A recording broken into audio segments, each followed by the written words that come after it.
Blackstone Audio presents The Violent Buried Away by Flannery O'Connor. For Edward Francis O'Connor, 1896 to 1941. From the days of John the Baptist until now, the kingdom of heaven suffereth violence, and the violent bear it away.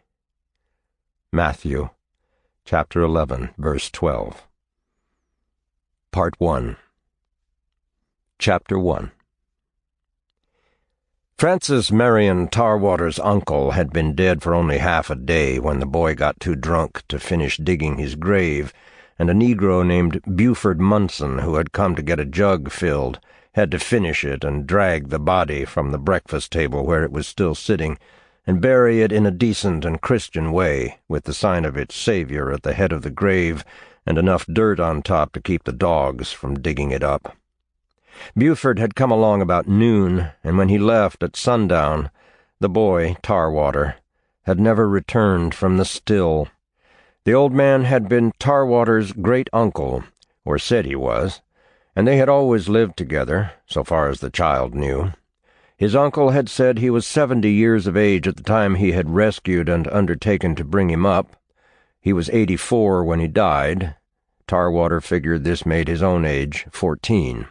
His uncle had taught him figures, reading, writing, and history, beginning with Adam expelled from the garden and going on down through the presidents to Herbert Hoover, and on in speculation toward the second coming in the day of judgment. Besides giving him a good education, he had rescued him from his only other connection, old Tarwater's nephew, a school teacher who had no child of his own at the time and wanted this one of his dead sisters to raise according to his own ideas. The old man was in a position to know what his ideas were. He had lived for 3 months in the nephew's house on what he had thought at the time was charity, but what he said he had found out was not charity or anything like it.